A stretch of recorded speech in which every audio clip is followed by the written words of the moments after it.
right. Hi, everybody. Thank you so much for joining us for this month's Black Lives Matter discussion series. We're discussing Loverman by Alston Anderson today.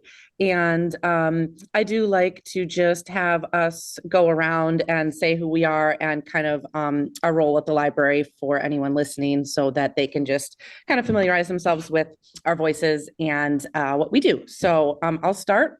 My name is Elizabeth, and I am a librarian at AADL. I do a lot of programming for all ages, and I select adult fiction.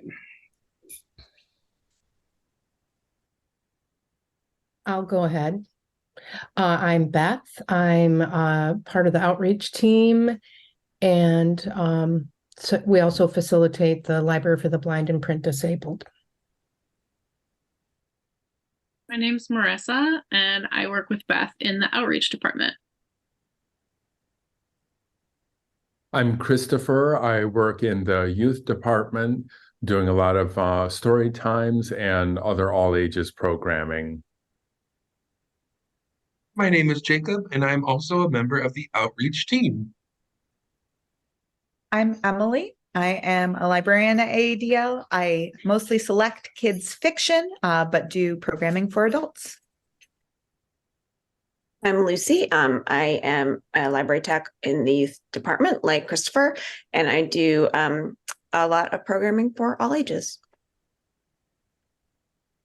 I'm Emily, and I work in the circulation department. I check in everybody's books.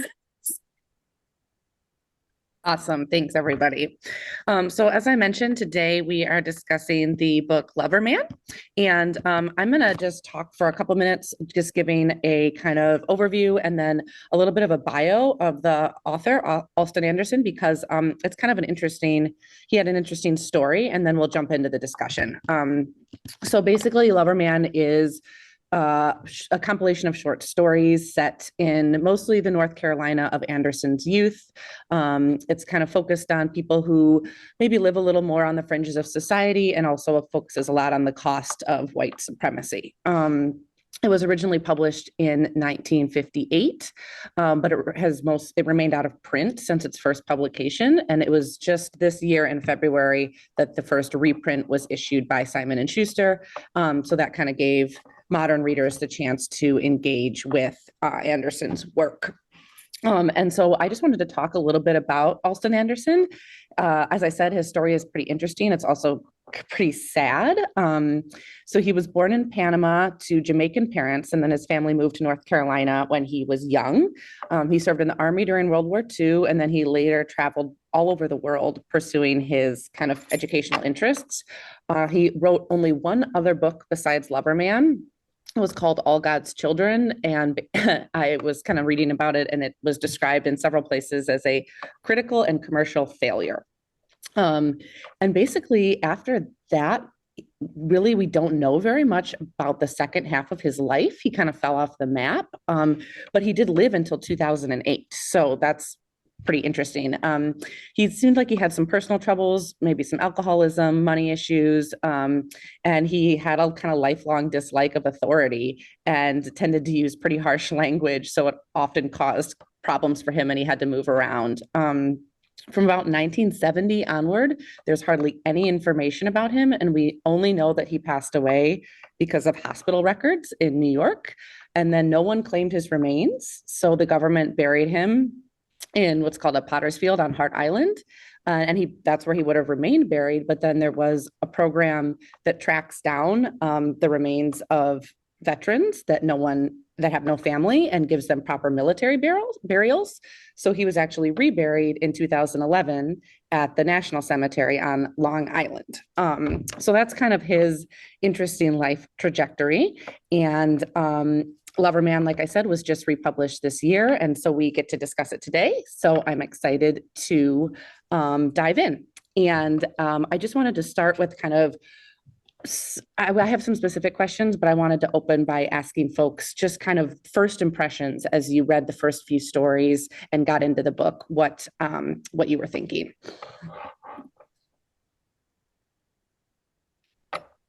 I'll pop in.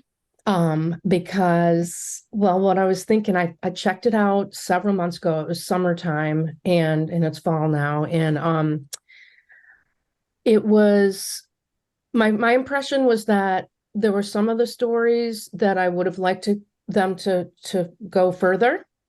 And also because of the nature of short stories, it was easier to put down. And I was reading a summer game, so I wanted to read other books and playing some game. So anyway, I wasn't as engaged in it, and then I had to like sit my butt down and just read it. That's how I felt. I kind of had the opposite experience, that like when I started it, I actually, for some reason, I couldn't really put it down. Like I can't put my finger on why. Maybe it was like some of the narrative language or something. I also loved seeing how the characters were connected and where they popped up in other stories. It was difficult to track that, but it was kind of fun to try and track that. So for some reason, I just I couldn't put it down, but I can't really tell you why. So that's what I have to say about it. I sat down and read this in like one sitting. It was like a really slow day at the branch I was working at, and they were like, all right, Emily, you can go and sit and read the book for the discussion. And I sat down and I read it in one sitting because I knew if I stopped, I wasn't going to want to come back to it. I had a lot of difficulty with this book. Yeah, I had a lot of difficulty with it. Like, I did find it entertaining and like well written and all of that, but just there were bits of it that made me just want to put it down and not keep reading. So that was the experience I had with it. Yeah, my experience was kind of similar. I read a few and put it down, and then really had to force myself to come back to it. And like there were some of the stories that I did enjoy, but like overall I struggled with it. But yeah, once I just kind of had to get through it. So I did read most of it in one day, but yeah. I really loved being in his world. I liked seeing the world and seeing people through his eyes. It's just not my bag. I'm not a short story guy, and I wouldn't say this is not what I mean, and I'm still gonna say it. So take that with a grain of salt. There's something over the there goes my internet. There's something I don't want to say overly political. That's not what I mean. It's just it's a political book about issues. And that sometimes you're in the mood to read that, and sometimes you're not. Do you see what I'm trying to say? Okay. I really had a lot of fun reading this. It reminded me of so many of the very colorful characters that I grew up with in the country. And there's something about the format of the book that I really, really liked. There are just these small little stories. Here's one little incident of, what happened when I was on the way to the grocery store and this unusual character brought me in for coffee, So I really like how small so many of the stories are, and they're just little vignettes, and they sometimes end abruptly. I don't know. It reminded me of some of my very favorite short story collections. So I really got into the book a lot. And man, some of the stories are sad. Some of them are startling. I just thought they just run the gamut of all these different emotions. So I really enjoyed it. I started out struggling with it, and I think it was because usually when I read, I look for myself or pieces of myself in characters, people who I have some kind of relation to. And it was a book written by a man in a different time period. And so there are not a lot of women as fully developed characters or as more than almost like a prop in most of the stories, which is, of course, for me, the easiest. All right, I'm a woman, I can relate to this. But as soon as I realized that that was not how I was going to be able to approach this book, I kind of switched over to the, all right, so I am reading it to let it wash over me and experience these little snippets, these stories in time. And then I liked it a lot more when I was looking at it less of an experience that would change me as a person and more of an experience of let's just see what this book has to offer. But it is one that I probably would not have continued reading if we did not have this discussion planned. And when I'm really glad we had this discussion plan, because usually with those, when I come in with a book being like, oh, I probably would have quit this one. This is the part where I get something out of it, is when I hear other folks' point of view. And just to step in very quickly, I just want to echo what Christopher said about the smallness. That was in my brain, but I didn't have the words. I was like, I appreciate how this is a slice of life. I appreciate how this is. What I really was feeling was the smallness of these stories that allows you to enjoy kind of things in life that you normally wouldn't examine. While at the same time, these are stories about abortion, racism, sexuality. So it's really weird to say, I love how small, when a lot of the themes were so huge, but I did. So I just wanted to echo what Emily was saying of like, this is where I really get the enjoyment, or it's like, Christopher, you said that. And I was like, oh my God, I didn't realize that that's how I felt, but I enjoy the book more now that you said that.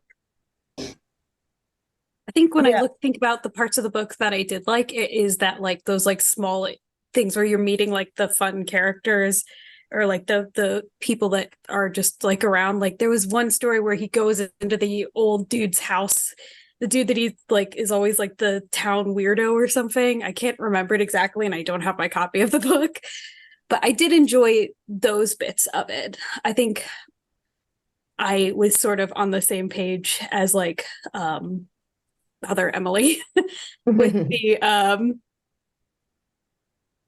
like I had difficulty relating to the characters, and then when I did see characters who I was like, oh, this character is a woman, this is somebody who I can like look through their perspective, I really didn't like the way that the narrative and the characters treated them. And I think that's where I mostly ran into issues. Yeah, I would add to that. Like I was really struggling in the beginning with the way he talked about women, and then like consent issues around women and all those things. And I had to kind of do what you did, Emily Murphy, like take a step back and like, this is a different time, a different person. And essentially, and it helped me to read that afterward and be like, this book it was hard to like make this book appeal to white writers and white readers. And so it just made me realize like, I'm looking at something that is not about me at all, or that I can't relate to, but that doesn't make it less compelling. I'm curious what you all thought about the afterword being at the end, because I had a similar experience as you, Lucy, when I read it, and I then said, oh, gee, I kind of wish I would have known this background about the author, about the book's reception, all of that from the beginning. And I wondered if it was maybe at the end because they did discuss some details, and I suppose you might think of them as spoilers for the stories at the end. But I don't think that these are stories that you were reading for their plots, or there weren't really twists or things like that. And I think I would have preferred to have the context before going in. I actually read the afterward first because I saw that it was there and giving context. And so that I ended up reading it first and then reading most of the stories, which I do think was helpful just because, yeah, there's not any spoilers. And I think it gave me some context for things. Whereas, yeah, I definitely wouldn't have wanted to finish it. And I did have the thought multiple times of like, did this need to be republished? Some things maybe don't need to be republished. But yeah, I don't know. I think the afterword helped me. So I do think it would have been better as a forward but I don't know. Yeah, I kind of felt like that's why I wanted to kind of open our discussion with some of the background, just because I feel like it is an interesting thing that gives context to the fact. I mean, I don't know. I just thought it was very interesting to learn, like, oh, this book was like basically completely unavailable for 50 years, 60 years, that kind of thing. And I wish that they had put it in the start. I agree with you, Emily, because instead you just open it up and get cracking, and it's like, like, okay, like, here we go, and so yes, I thought that was kind of a odd publishing choice to have the background at the end. Because, many readers might not even get to it if they're not enjoying the book and not reading it for discussion, so. Yeah, that would have been helpful to know. I agree. What I couldn't relate specifically to the characters, but I felt like a fly on the wall kind of thing, like, and being able to observe these vignettes and this mundane aspect of life, but, with some other themes, as that would get deeper into it, into the plot. But anyway, it was, yeah, just me picturing like when the guys in college, or no, that was high school, wasn't it? Well, it was a boarding school. So yeah, I was kind of just picturing people I knew at that age, and visualizing like the old Ipsy High, that's what I was thinking. Thought that I had that I think is similar to what Beth just expressed is this fly on the wallness. I reading these stories, maybe two or three of the stories in, I thought to myself, maybe I just need to listen. And that's how my brain translated this. Oh, I'm a fly on the wall. Just kind of seeing this slice of life, which I don't like that term either. But there's a fly on the wallness. There's a listeningness, which I think also has to do with me being a white reader.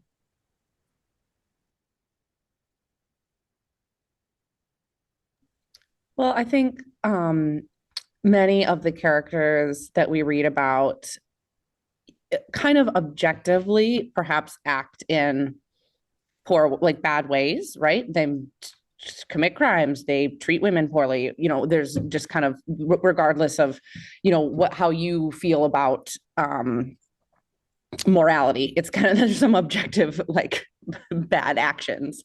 And I think I struggled with that but I think I also had to take a step back and like basically be just less judgmental and just be like, these are stories of people, well, fictional, but perhaps based on real life, and like, this is how some people act. And these are stories that like are depicting experiences that, are probably real for some people. And like, I'm just going to observe that and not be like, I can't believe that, it's like, so I felt like I had to force myself to take that step back rather than be like, what, like this person is horrible, but I think I like challenging myself to do that sometimes in reading. But it can also be frustrating when, especially like you see, women are being mistreated. For me, it's just like, but yes. So, I wanted to actually ask a question about the opening of the book. The first story is kind of a family dynamic with father and son trying to play a checkers game, and the mom is just really screaming at the dad. And it's a pretty jarring opening, or it was for me.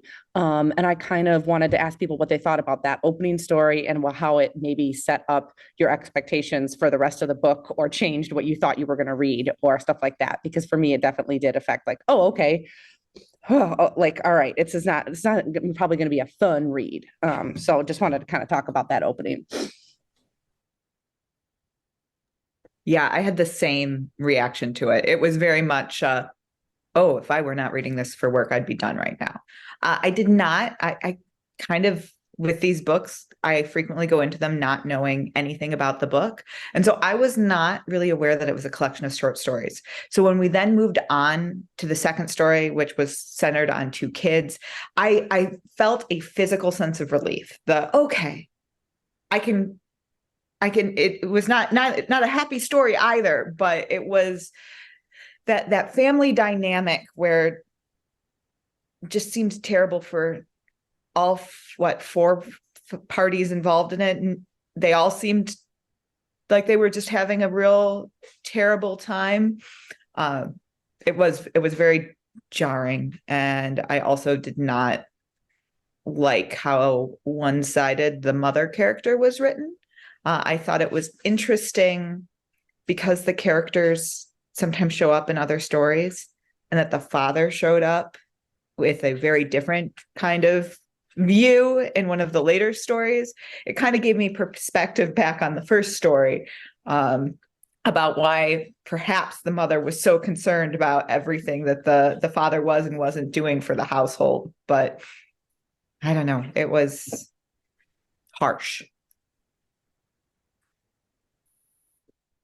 I loved the first story. It was, already so upsetting, and especially in context of the title of the book, Lover Man, you're thinking, wow, how do I reconcile these two different ideas of love or family life or whatever? And the book is called Lover Man, and that first story is already so combative and aggressive and upsetting. I just thought, this is great. I'm already I'm on edge, and I don't know what's going to happen next. And I grew up with not my family, but there was a family they were neighbors, and all they did is scream at each other, the parents and the kids. And the first time I went there, I was so shocked and so upset. But all the kids had the same reaction that the kids in the first story do. They're so used to the yelling, they hardly pay any attention to it at all. So this rang really true for me.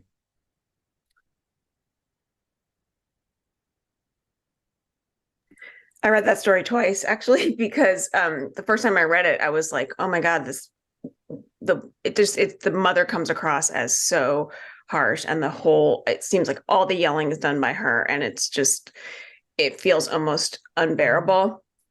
And it's all I could really focus on. And then I finished it and I'm like, well, wait a minute. Why is she doing that?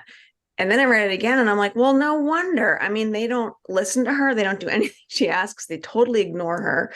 It's like, I mean, it's kind of one of those things where it's like, I always tell my kids, like, I'm not nagging. It's just like, if you did the thing that I asked you to do, I wouldn't have to ask you again. So it's on you, not me.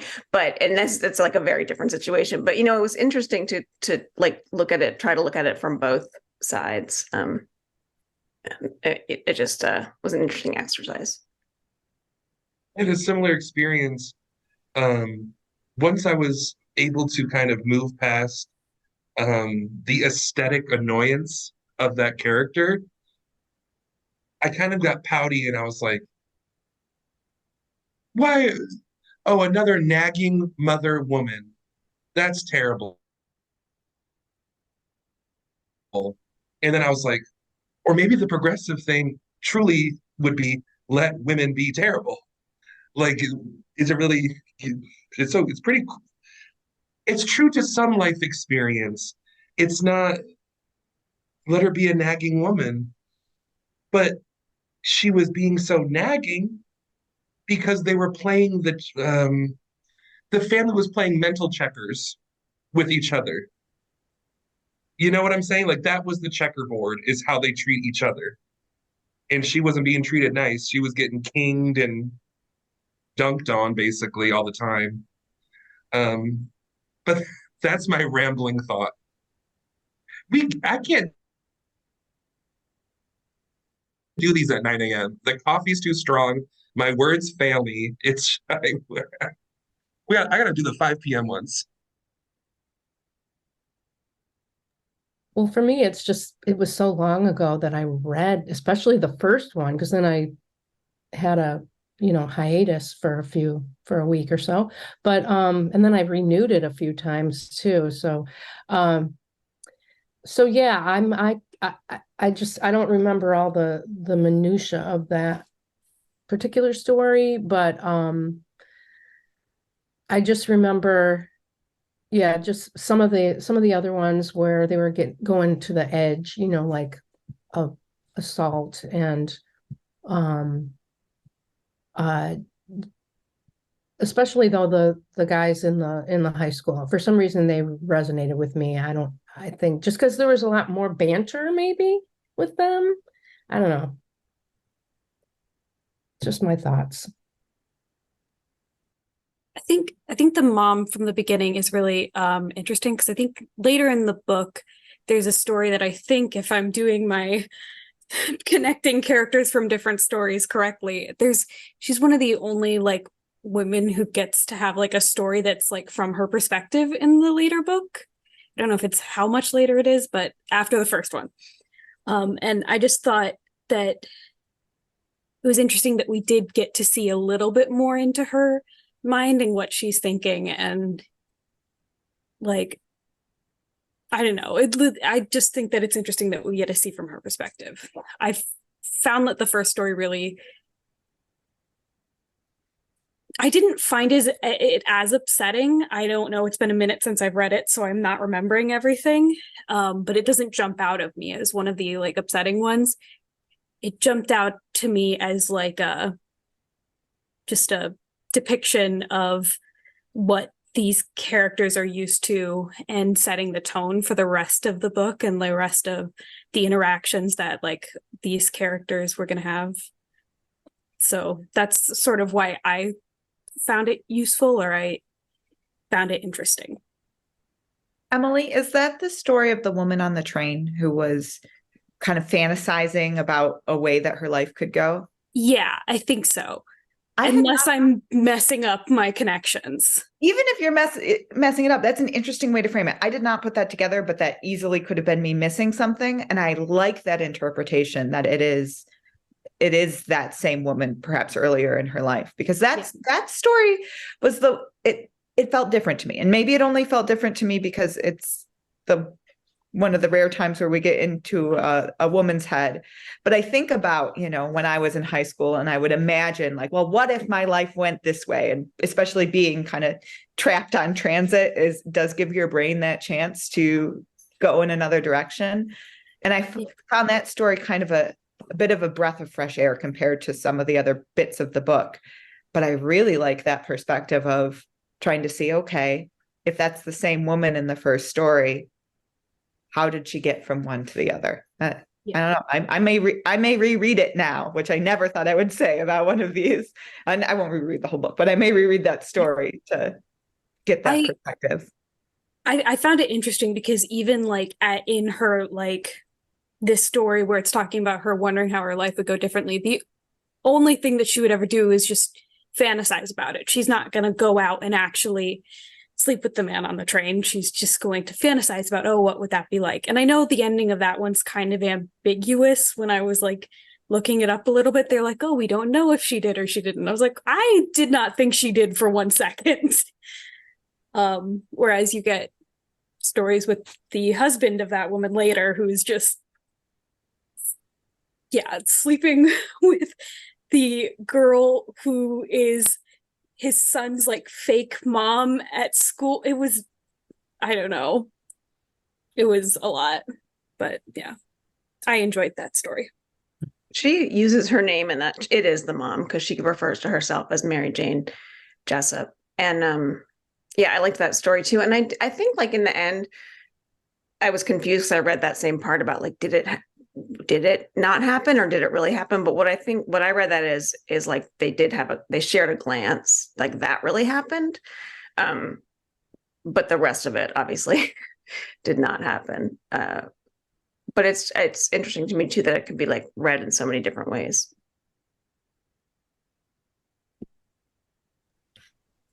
I wanted to talk a little bit about kind of the writing style. one of the stories in the book is called Signifying, and I thought that kind of worked well for the way that Anderson writes, because he really makes like direct statements.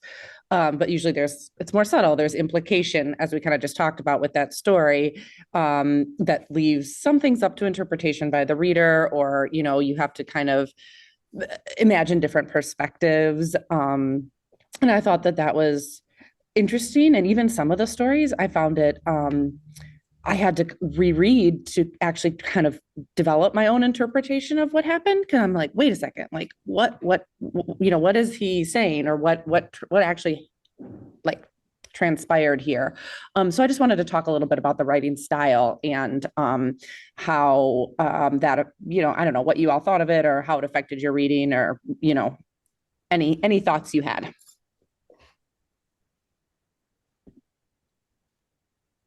I do remember reading that Signifying, and then I looked it up just to see if there was something I didn't know about the term, like if it was, but it was what it was intended to be, right? I mean, it was months ago, but it was like showing off.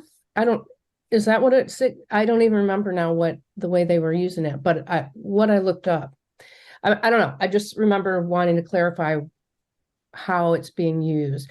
As far as the other style, I don't know. I like it when there's different vernacular, and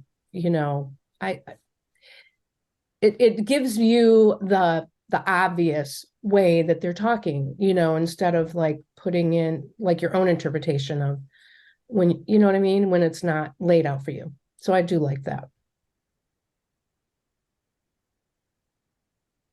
But what was the Signifying?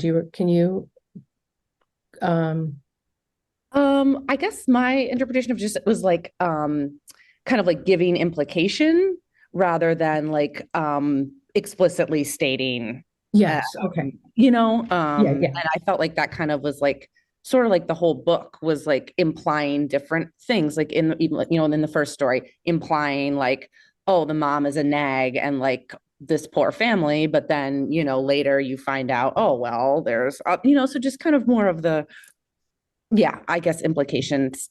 But I'm interested in others' interpretation too. So that was just how I kind of took a lot of the stories, and also the significance of that title. I also thought it was kind of like saying something else, different from the thing that you are, like your words are different than your actions. Like I'm thinking of the story Signifying, and this woman is walking by that these men want her to pay attention to them. They don't address her at all. They don't talk about her at all. They talk about completely different things, but it's almost like, I don't know. So it's kind of like pretending that you're not involved in a situation. I found it hard to put my finger on what it might mean, but I did notice that it was like not saying the thing it is. This not articulating with words the thing it is that you're trying to do with your actions. I think they were just talking about the weather overtly, but then there's this, like you said, Lucy, there's this total other subtext of they're talking about this woman that's just walked by, but everything they're saying on the surface is the weather, the weather, the weather. And it's like, okay. I was also confused or curious about that title of that story, and had to think about really what it meant. And I didn't think the afterword really cleared it up that well. I was a little maybe more confused with the references in the afterword.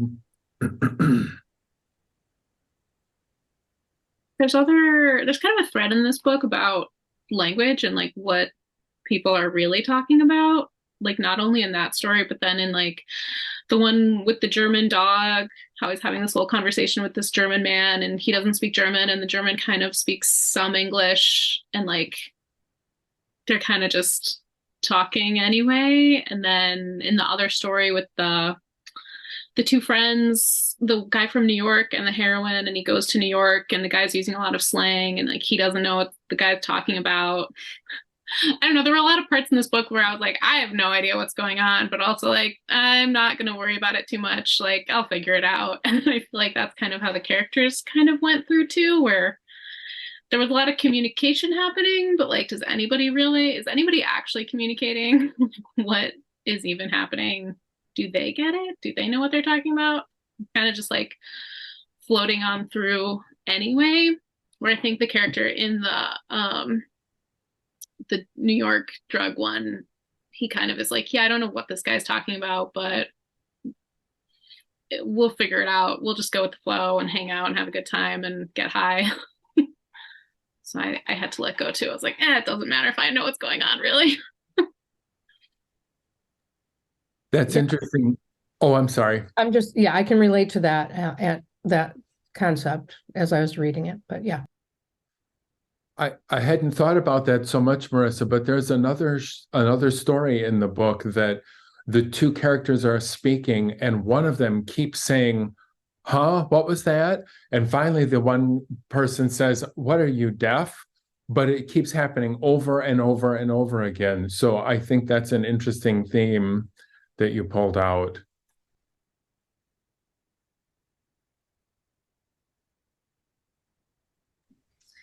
I felt like another kind of interesting thread throughout the book is, well, I feel like this book was, I don't know if I want to say advertised, or at least when Anderson spoke about it, like I think he intended it to be somewhat political and a commentary on racial prejudice and the effects of, Jim Crow laws on Black people living in the South at that time and all that.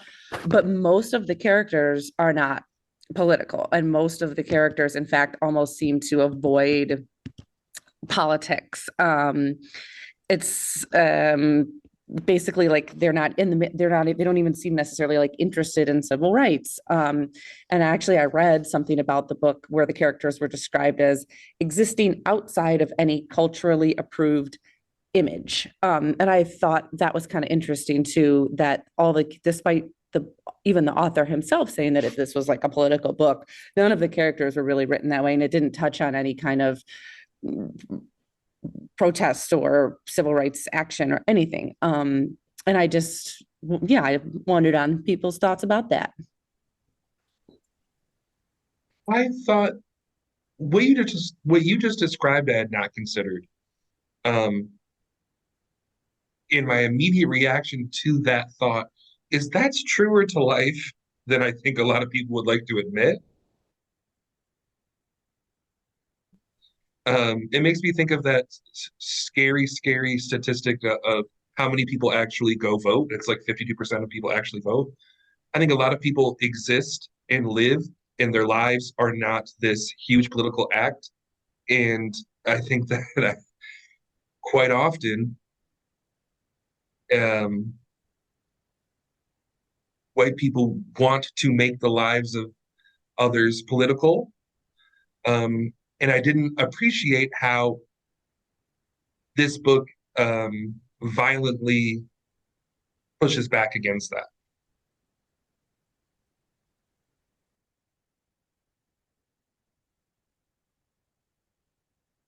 I really like the fact that there were so few white characters in the whole book, except for the Germans. I can't recall any other white characters. And I just really appreciated that people have a whole life and culture and language and interactions and everything without having to even deal with white people. And I just thought that was a really interesting perspective that I don't often read in books.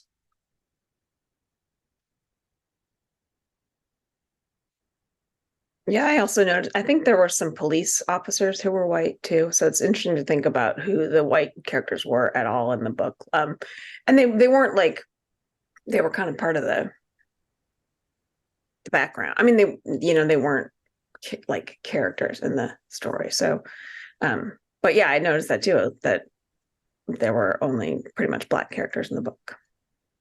Yeah, I think there's one part in the Harlem drug short story. I forget which one it was, but there's a moment where they're talking about how there's Black police officers now, and like they talk about it how it's like very short, but it stood out to me because it seemed like maybe the only like more overtly political thing in the whole book, which is why it stood out to me. Because yeah, it really was just people living their lives, which was kind of nice to read, and like very different. It's interesting in the afterword they specifically had mentioned The Street by name, by Ann Petrie that we read for a different discussion, which I loved. And I think it made me actually like then want to read this book more, because I had read a few stories, wasn't really into it, read the afterwards, saw The Street specifically named, and so then I tried to just let it go and like, well, I loved The Street, so we'll see how this goes. And it was nothing like The Street at all, except when it got to that like one sentence about Black police officers. I don't know. But yeah, I don't know. I mean, I think there is a place for just like people living their lives, and like they don't have to be political, and yeah, most people aren't. So it is more real in a way. Yeah, I was thinking about it in relationship to The Street when I read that too. And I just think it made me think about how The Street, like the author of that book, Ann Petrie, she's looking at it almost from a journalistic standpoint. She comes into that situation to write about it. She writes about it very well. I loved that book, but this one, and whereas this one, he's coming up from inside all the situations and writing there, like in the middle of it, more of like a lived experience, I guess. I think it's interesting because like a lot of books that are about these kinds of topics, even if they are focusing on like Black main characters or people of color as their main characters, stories can still really be defined by the actions of white people. Like it's like, what has the white person done that is putting these characters in this situation? Where I found that with there being like very, very few white characters and none of them being very important, it was a very clear message of like, this book is not about you. It's about us. And I did think that was it was interesting to look in on that.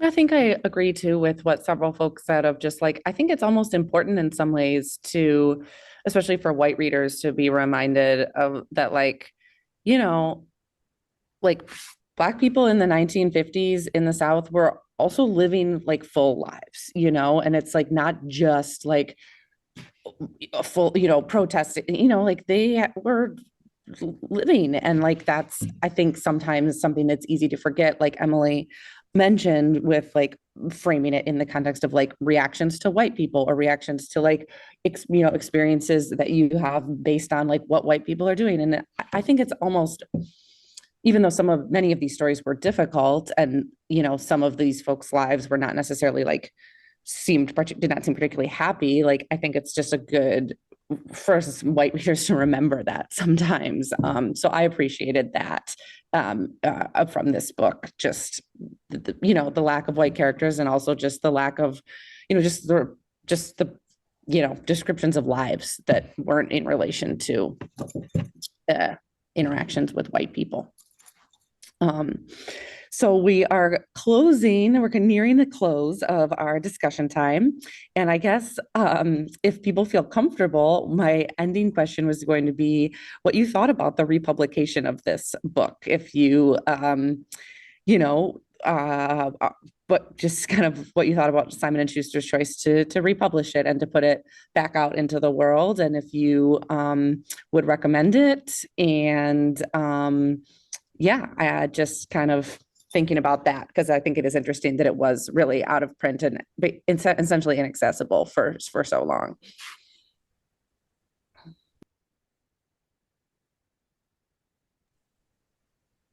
I think it's always good to bring back, a glimpse of history and the way, this book was written, not well received. And so to give other people the opportunity to read it, I'd recommend it if somebody was looking for short stories. in that time period.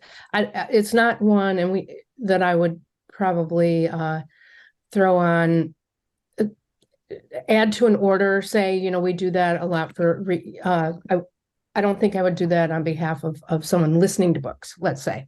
That's what I'm talking about. But anyway, what do y'all think? Kind of similar. It's not one that I would have on my go-to recommendation, but at the same time, it's also not one that I would steer someone away from reading, where I definitely do have those titles in the back of my mind when I hear someone say, I go, oh, wait a minute. And this isn't one of those. And because this isn't one of those, I think it was a fine choice to republish, especially knowing that it had critical discussion around it when it was first published. I think it's always interesting to think about authors who kind of fall off the radar like this author did. And I don't think there's harm in putting the stories out there again. It's hard to know because, of course, when you're talking about publishing books that have fallen out of press, it's hard to know what, by choosing this, what then wasn't chosen. And perhaps that would be it. But I think the things that were my gripes about this, wanting more fully told stories of women, there were probably not very many, if any, women writers who had the opportunity to write in that time period and have those stories. And so what I would hope this would be instead may be something that is not within reach, which is a long way to answer that question. I, at multiple times when I was reading this book, was thinking about this question and just like, did this need to be republished? I mean, it's an uncomfortable read to be reading something by someone who just like clearly seems to just hate women. And I did not care for that. But something else that we didn't even talk about was about the potential queerness of this book. And I think that's maybe some value to this book of like, I don't think it explicitly said anything about the author's sexuality in the afterwards, but like one of his mentors was bisexual. He seemed to hang out with queer people. There were definitely some undertones at various points in the book of like, their collar, their shirt sleeves brushed and like a jerk away, but they're very into each other. So like maybe there's something there, and like what's allowed to be felt, or like who are you allowed to have feelings for?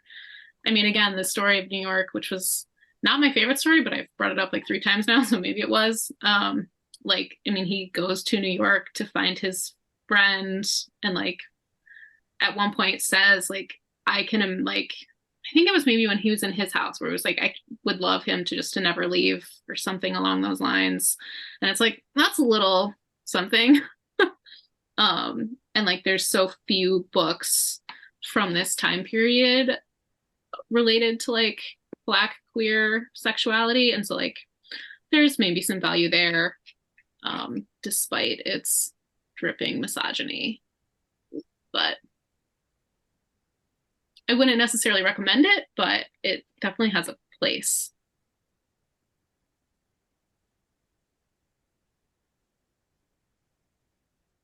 I mean, I think there's some value in bringing forth voices that are like no longer visible, even if they aren't voices like you were saying, Marissa. It's uncomfortable to read.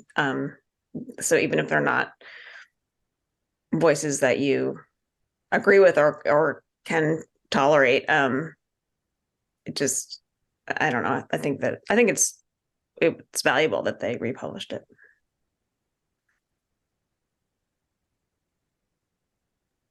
I think I agree that it is valuable to be republished, just because it is like a view in that was not seen for a really long time because it hasn't been in print. I also wouldn't recommend it without I would definitely send someone in with like some sort of background and be like, listen, I had a lot of difficulty with this book. I would not send someone in blind to just read this. I think that's sort of what I think about it.